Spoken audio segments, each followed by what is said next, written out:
মঞ্জুর যিনি ছিলেন, জেনারেল মঞ্জুর, যিনি চট্টগ্রামের জিওসি ছিলেন, তার যেটা প্রত্যাশা ছিল সেটা হচ্ছে যে জিয়াউর রহমান যখন রাষ্ট্রপতি হলেন তখন সেনাপ্রধান হওয়ার দাবি তার ছিল। এই জিয়াউর রহমান হত্যাকাণ্ডের যে চ্যাপ্টারটা, এই চ্যাপ্টারটা খুব কম আলোকপাত পায় ইন কম্পারিজন টু মানে আগের ফ্যাসিস্ট গভর্নমেন্টের সময় শেখ মুজিবুর রহমান হত্যাকাণ্ডটাকে যতটা চুলচেরা বিশ্লেষণ করা হয়েছে সেই তুলনায় কিন্তু জিয়াউর রহমানেরটা হয় নাই। এবং এ ব্যাপারে অনেক সময় বিএনপিকেও দোষারোপ করা হয়। দোষারোপ করা হয় এই কারণে, কারণ বিএনপি একাধিকবার সরকার গঠন করেছে কিন্তু এই হত্যাকাণ্ডটা নিয়ে খুব বেশি তারা চর্চা করে নাই। অনেকে বলে যে এটার পেছনে মূল কারণ সম্ভবত তখন পর্যন্ত যেহেতু সেনাবাহিনীতেই তার হত্যাকাণ্ডের সঙ্গে সংশ্লিষ্ট অনেকেই চাকুরিরত ছিল এবং বেগম খালেদা জিয়ার প্রায়োরিটি যেটা ছিল সেটা হচ্ছে দেশ পরিচালনা করা, কারণ দেশের যে অন্যান্য অ্যাপারেটাসগুলো আছে এগুলোকে চালু রাখা, সেই কারণে উনি নতুন করে আর এই পুরাতন ঘা জাগানোর চেষ্টা করেননি। কিন্তু যেই জিনিসগুলো বুঝতে হবে এই জায়গাটাতে আমাদেরকে, সেটা হচ্ছে যে আপনি জিয়াউর রহমান যখন মারা যান তখনকার সেনাবাহিনীটাকে বুঝতে হবে। ওইটা যদি না বুঝেন আপনি আসলে এই কিলিংটা খুব একটা ধরতে পারবেন না। তখনকার সেনাবাহিনী মূলত তিনটা ভাগে বিভক্ত ছিল। একটা হচ্ছে মুক্তিযোদ্ধারা, যারা মুক্তিযোদ্ধা অফিসার, তাদের সেনাবাহিনীতে একটা অংশ ছিল, যেই অংশ বিলং করে হচ্ছে জিয়াউর রহমান, যেই অংশ বিলং করে জেনারেল মঞ্জুর।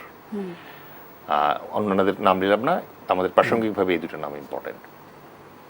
আরেকটা দল ছিল যারা মুক্তিযুদ্ধে অংশগ্রহণ করতে পারেনি, তারা পশ্চিম পাকিস্তানে বন্দী ছিলেন এবং স্বাধীনতার পরে তারা বাংলাদেশে ফেরত আসেন। এখন লক্ষ্য করলে আপনি দেখবেন এখানে জেনারেল হুসাইন মোহাম্মদ এরশাদ কিন্তু সামরিক বাহিনীর জ্যেষ্ঠতায় জিয়াউর রহমান এবং অন্যান্য যারা আছে তাদের চেয়ে সিনিয়র।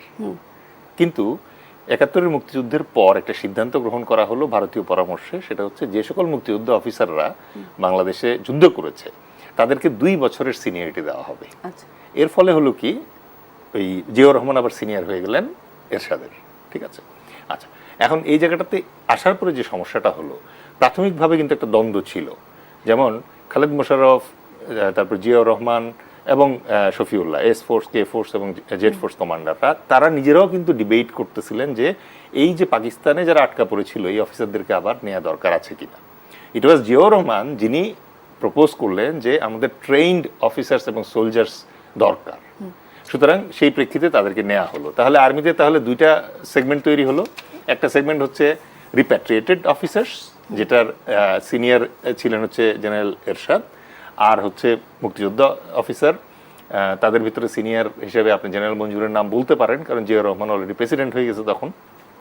আরেকটা সেগমেন্ট ছিল, যে সেগমেন্ট হচ্ছে জিআরবি অফিসার্স, যারা 1975 সালে শেখ মুজিবুর রহমান হত্যাকাণ্ডের পরে এদেরকে বিলীন করে দেওয়া হয় এবং এদেরকে সামরিক বাহিনীতে আত্মীকরণ করা হয়। তাহলে এই তিনটা অপোজিং কারেন্ট এখানে কাজ করতেছিল। মুক্তিযোদ্ধা অফিসার যারা ছিল তারা ন্যাচারালি চিন্তা করতো তাদের মানে আরও বেশি অ্যাডভান্টেজ পাওয়া উচিত সেনাবাহিনীতে। এই একই ঘরানায় মঞ্জুর যিনি ছিলেন, জেনারেল মঞ্জুর, যিনি চট্টগ্রামের জিওসি ছিলেন, তার যেটা প্রত্যাশা ছিল সেটা হচ্ছে যে জিয়াউর রহমান যখন রাষ্ট্রপতি হলেন তখন সেনাপ্রধান হওয়ার দাবি তার ছিল এবং তিনি মনে মনে চাচ্ছিলেন যে তাকে সেনাপ্রধান করা হোক।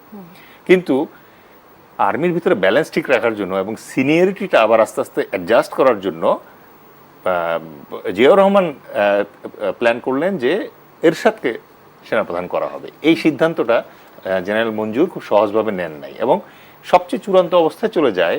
সেনাবাহিনীতে আরেকটা জিনিস আপনাকে বুঝতে হবে, সেটা হচ্ছে সেনাবাহিনীতে মূলত 3 ধরনের অ্যাপয়েন্টমেন্টে কাজ হয়। একটা হচ্ছে কমান্ড, মানে যারা অপারেশনাল কাজ করতেছে। আরেকটা হচ্ছে স্টাফ। স্টাফ মানে হচ্ছে ধরেন একটা সিইওর আন্ডারে অনেকগুলো লোক থাকে যারা তার কাজকে সহজ করে, এই স্টাফিং একটা অংশ আছে। আর আরেকটা অংশ যেটা আছে সেটা হচ্ছে ইনস্ট্রাক্টরস, যারা প্রশিক্ষক। ঠিক আছে, তো জিওসি হিসেবে চট্টগ্রামে যখন জেনারেল মঞ্জুর ছিলেন, উনি কমান্ডার ছিলেন। তাকে এই জিয়াউর রহমানের সার্কিট হাউস ভিজিট করার ঠিক আগ মুহূর্তে কয়েকদিনের ভেতরে তাকে পোস্টিং করা হয়েছিল স্টাফ কলেজের একজন কমান্ডেন্ট হিসাবে, যেটা কিন্তু কমান্ড মানে পজিশন নয়, সেটা ইনস্ট্রাকশন একটা পজিশন, প্রশিক্ষকের একটা পজিশন, যেটা জেনারেল মঞ্জুরের মতো একজন মানে রণাঙ্গনের কমান্ডার যিনি, তার জন্য একটু মানে ইনসাল্টিং ছিল অফকোর্স। প্লাস এই রুটটা তার কাছে একটা জিনিস স্পষ্ট করে দিচ্ছিল যে উনি সম্ভবত সেনাপ্রধান হতে পারবেন না আর, ঠিক আছে? তো এই মানে প্রেক্ষাপটটুকু বোঝার পরে আপনি যদি সুযোগ দেন তাহলে এখন আমি বলতে পারি যে এই কিলিং এর ব্যাপারটা এবং মেজর মুজাফফর